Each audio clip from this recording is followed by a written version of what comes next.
भगवान शिव ने बताया कुत्ता पालने से स्वर्ग मिलता है या नर्क। ओम नमः शिवाय, हर हर महादेव। दोस्तों, एक समय की बात है, भगवान भोलेनाथ और माता पार्वती कैलाश पर्वत के शांत और दिव्य वातावरण में बैठे विश्राम कर रहे थे। तभी माता पार्वती के मन में एक विचलित करने वाला प्रश्न उठता है।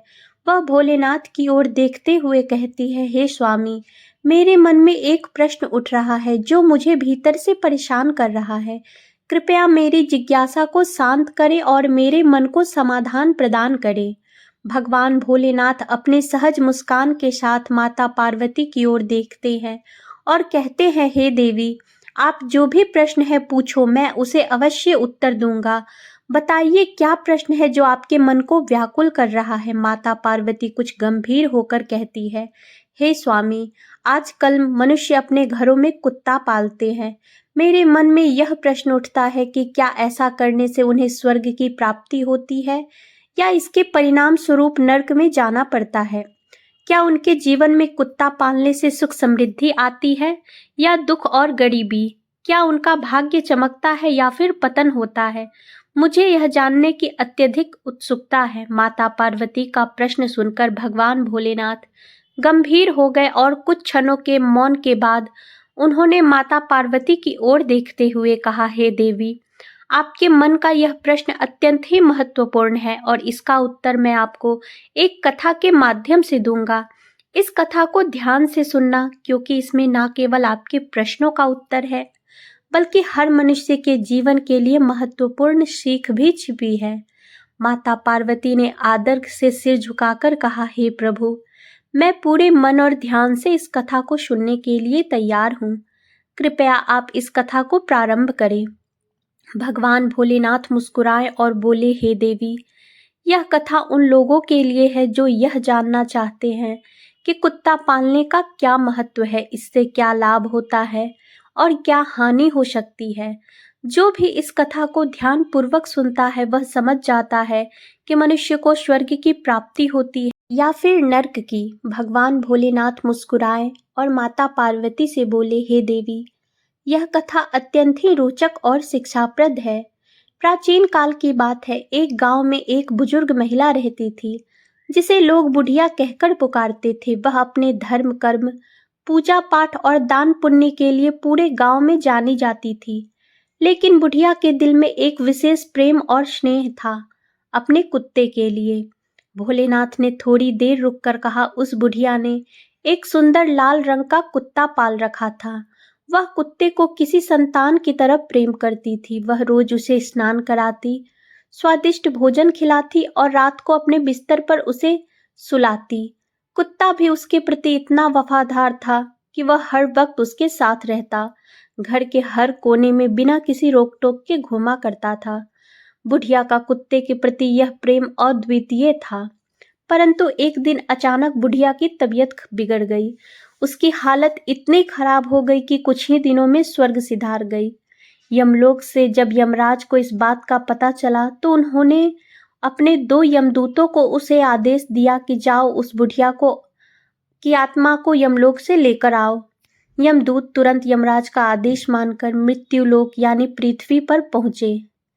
जैसे ही वह बुढ़िया के घर में प्रवेश करते हैं, बुढ़िया की आत्मा उसके शरीर से अलग होकर उनके सामने खड़ी हो जाती है। यमदूतों ने बुढ़िया की आत्मा को लेकर यमलोक की यात्रा शुरू की।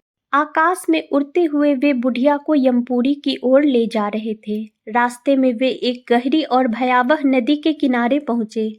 वह नदी इतनी चौड़ी और गहरी थी कि उसे देखकर कोई भी भयभीत हो जाए। दोनों यमदूतों ने उस बुढ़िया की आत्मा से पूछा, हे बुढ़िया, क्या तुमने अपने जीवन में कभी गाय का दान किया है। बुढ़िया चौंक गई और बोली, गाय का दान? नहीं, मैंने तो कभी गाय का दान नहीं किया। यमदूत ने गंभीर स्वर में कहा, यह नदी केवल वही आत्मा पार कर सकती है जिसने अपने जीवन काल में गाय का दान किया हो। भगवान भोलेनाथ ने माता पार्वती को कथा सुनाते हुए कहा, हे देवी, यमदूतों की बात सुनकर वह बुढ़िया सच्चे मन से ध्यान करने लगी। उसने अपने जीवन में गाय का दान किया था और उसकी प्रार्थना सुनते ही वहां एक दिव्य गाय प्रकट हो गई।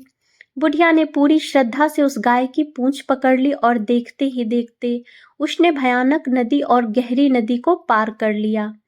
यमदूत भी उसकी इस भक्ति और श्रद्धा को देखकर आश्चर्यचकित रह गए।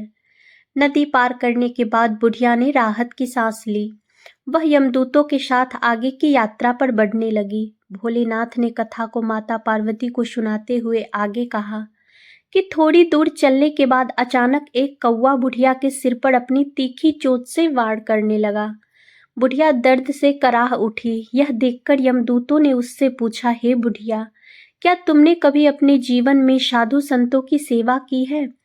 बुढ़िया ने तुरंत जवाब दिया, हाँ, मैंने जीवन भर साधु संतों का सम्मान और सेवा की है। मैंने उन्हें भोजन कराया है और हमेशा उनका आदर सत्कार किया है। यमदूतों की बात सुनते ही बुढ़िया ने सच्चे मन से साधु संतों का आवाहन किया। उसकी श्रद्धा और विश्वास ने तुरंत असर दिखाया। वह कौवा जो उसे पीड़ा पहुंचा रहा था अचानक शांत हो गया और उड़कर दूर चला गया। यमदूतों ने उसकी भक्ति की सराहना की और वे आगे की ओर बढ़ गए। भगवान भोलेनाथ ने अपने शब्दों में और गहराई लाते हुए कहा, आगे की यात्रा में एक और चुनौती उसका इंतजार कर रही थी। थोड़ी दूर चलने के बाद बुढ़िया और यमदूतों के रास्ते में बहुत सारे काले और डरावने कुत्ते आ गए और भौंकते हुए रास्ता रोककर खड़े हो गए। यमदूतों ने बुढ़िया से कहा, हे बुढ़िया, यदि तुमने अपने जीवन में कुत्तों को भोजन कराया है तो यह कुत्ते तुम्हें रास्ता देंगे। बुढ़िया ने अपने सच्चे मन से उन कुत्तों को याद किया जिन्हें उन्होंने जीवन में भोजन कराया था। उसकी प्रार्थना के प्रभाव से सभी कुत्ते शांत हो गए और धीरे धीरे अपना रास्ता बदलकर चले गए। बुढ़िया और यमदूत बिना किसी रुकावट के आगे बढ़ गए। भोलेनाथ ने अपनी कथा को और भावपूर्ण बनाते हुए कहा, पार्वती, यह कहते यात्रा की कठिनाइयां यहीं खत्म नहीं हुई। थोड़ी दूर चलने के बाद बुढ़िया के पैर में कांटे चुभने लगे। वह दर्द से कराह उठी और आगे बढ़ने में असमर्थ हो गई। यमदूतों ने बुढ़िया से पूछा, हे बुढ़िया, क्या तुमने अपने जीवन काल में किसी को जूते चप्पल दान किए हैं? बुढ़िया ने आत्मविश्वास से कहा, हाँ, मैंने अपने जीवन में कई बार जरूरतमंदों को जूते चप्पल दान किए हैं। यमदूतों की बात सुनते ही बुढ़िया ने सच्चे मन से जूते चप्पल का आवाहन किया और तभी चमत्कार हुआ। देखते ही देखते बुढ़िया के पैरों में नर्म और आरामदायक चप्पलें आ गई। वह फिर से बिना किसी कठिनाई के चलने लगी। भगवान भोलेनाथ और माता पार्वती से गंभीर स्वर में बोले, हे देवी, जब यमदूत उस बुढ़िया को यमराज के पास लेकर पहुंचे तो यमराज ने अपने चित्रगुप्त से कहा कि चित्रगुप्त, देखो तो सही इस बुढ़िया ने अपने जीवन में क्या क्या कर्म किए हैं। चित्रगुप्त ने अपनी विशाल मोटी किताब खोली और बुढ़िया का पूरा लेखा जोखा पढ़ना शुरू किया। थोड़ी देर बाद उन्होंने कहा, हे धर्मराज, इस बुढ़िया ने अपने जीवन में बहुत से अच्छे कर्म किए हैं। उसने दान पुण्य किया, साधु संतों की सेवा की और भगवान का भजन कीर्तन भी किया, परंतु इसने एक बहुत बड़ी गलती की है जिसकी वजह से इसे स्वर्ग में स्थान नहीं मिल सकता। यह सुनकर बुढ़िया हतप्रभ हो गई और उसकी आंखों में आंसू आ गए। वह बोली, हे धर्मराज, मैंने कौन सी ऐसी गलती कर कि मेरे पूजा पाठ और दान पुण्य में ऐसी कौन सी कमी रह गई जिसकी वजह से मुझे स्वर्ग में स्थान नहीं मिल सकता। यमराज ने गंभीर स्वर में कहा, हे बुढ़िया, तुम्हारी एक गलती ने तुम्हारे सारे पुण्य कर्मों को नष्ट कर दिया है। इस वजह से तुम्हारे सारे पूर्वजों की आत्मा आज भी भटक रही है और तुम्हारी भी आत्मा भटकने के लिए बाध्य है। बुढ़िया ने कांपते हुए पूछा, हे धर्मराज, वह गलती कौन सी है? भगवान ने उत्तर दिया, तुमने अपने घर में एक कुत्ता पाला था और वह कुत्ता तुम्हारे घर के अंदर हर जगह पर स्वतंत्र रूप से घूमता था। धर्मशास्त्रों के अनुसार जिस घर में कुत्ता घूमता है वहां देवता प्रवेश नहीं करते। यदि कुत्ते की उपस्थिति में किसी की मृत्यु हो जाए तो उस घर में देवताओं तक पहुंचने वाली वस्तुएं भी अशुद्ध हो जाती है और देवता उसे स्वीकार नहीं करते। कुत्ते के छू जाने से ब्राह्मणों के यज्ञ में अशुद्ध हो जाते हैं और ब्राह्मण उस घर में आने से कतराते हैं। यमराज की बातें सुनकर बुढ़िया स्तब्ध रह गई। यमराज ने आगे कहा, तब यहाँ तक कि भोजन पर कुत्ते की कुदृष्टि पड़ जाती है तो वह भी खाने योग्य नहीं रहता। यदि कुत्ता किसी व्यक्ति को सूंघ लेता है तो वह व्यक्ति अपवित्र माना जाता है। इन सभी कारणों से कुत्ते को घर के अंदर पालना पूरी तरह से वर्जित है। तुम्हारे द्वारा किए गए सारे दान पुण्य इस एक गलती की वजह से व्यर्थ हो गए। बुढ़िया की आंखों में आंसू थे जब वह यमराज के सामने गिड़गिड़ाती हुई बोली, हे धर्मराज, मुझे मात्र 7 दिन का समय दे दीजिए। मैं धरती लोक पर जाकर अपनी गलतियों को सुधारना चाहती हूँ। मैं उन 7 दिनों में कुत्ते को घर से बाहर उचित स्थान पर रखूंगी, पूजा पाठ करूंगी और दान पुण्य कर भगवान का सुमिरन करूंगी। यमराज ने उसकी विनती को स्वीकार करते हुए कहा, जाओ, तुम्हें 7 दिन दिए जाते हैं। धरती लोक पर आते ही बुढ़िया को देखकर गांव वाले दंग रह गए। सब डरकर कहने लगे, यह तो मर चुकी थी, अब कैसे जिंदा हो गई। लोग इधर उधर भागने लगे, लेकिन बुढ़िया अपने बेटे और बहू के घर की ओर बढ़ती रही। जब वह उनके दरवाजे पर पहुंची तो वे भी डर गए और खिड़कियां दरवाजे बंद करने लगे। बुढ़िया ने दरवाजे पर खड़े होकर करुणा भरे स्वर में कहा, डरो मत, मुझे यमराज ने 7 दिन का समय दिया है। मैं अपनी पूजा पाठ और दान पुण्य करने आई हूँ। मैं अब जान चुकी हूँ कि घर के अंदर कुत्ता पालने से स्वर्ग की प्राप्ति नहीं होती है, इसलिए अब मैं उसे बाहर रखूंगी और पूजा पाठ करूंगी। और उसकी सच्ची भावना और आंखों में पश्चाताप देखकर बेटे और बहू ने उसकी बात मान ली। वे बुढ़िया को घर में आने दिए और पूजा पाठ करने के लिए सामग्री भी लाकर दी।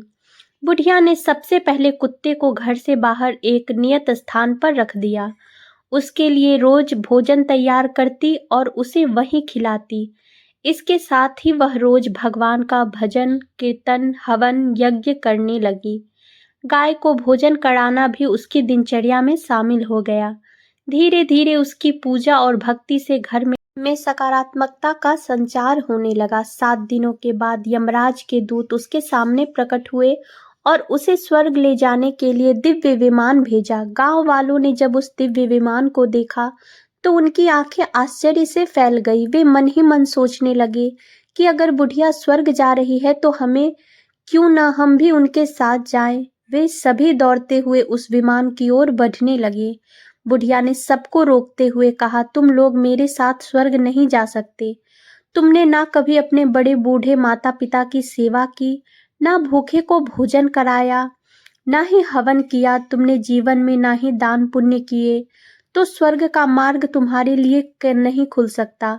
मेरे साथ सिर्फ मेरी पड़ोसन जा सकती है, जिसने 7 दिन तक मेरे साथ बैठकर भगवान की कथा सुनी, पूजा पाठ किया और सच्चे मन से भगवान का ध्यान किया। गांव वालों की आंखों में पश्चाताप के आंसू आ गए। वे बुढ़िया से हाथ जोड़कर कहने लगे, हमें भी ईश्वर की महिमा सुनाओ, जिससे हमारा भी कल्याण हो सके। बुढ़िया ने गांव वालों को भगवान की महिमा सुनाई और उनके दिलों में भक्ति की दीप जलाया।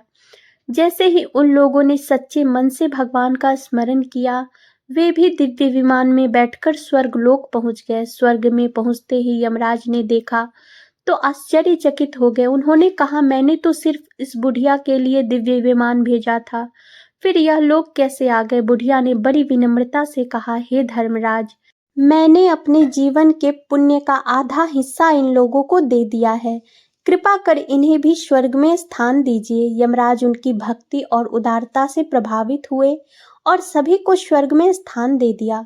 दोस्तों, फिर भगवान भोलेनाथ माता पार्वती से कहते हैं, हे देवी, इसलिए कुत्ते को घर के अंदर नहीं पालना चाहिए। यदि कुत्ता पालना हो तो उसे घर के बाहर ही पालना चाहिए। कुत्तों को घर के अंदर भीतर रखने से न केवल स्वर्ग की प्राप्ति मुश्किल हो जाती है, बल्कि पूर्वजों की आत्मा को भी मोक्ष प्राप्त नहीं कर पाती।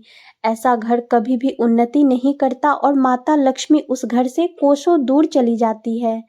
ऐसे घर का पतन निश्चित होता है। भोलेनाथ ने आगे कहा, लेकिन यदि कुत्ते को घर से बाहर एक उचित स्थान पर रखा जाए और उसे खाना खिलाया जाए तो घर में सकारात्मक ऊर्जा का संचार होता है, जिससे माता लक्ष्मी की कृपा प्राप्त होती है, उस घर पर बनी रहती है और घर का उद्धार होता है।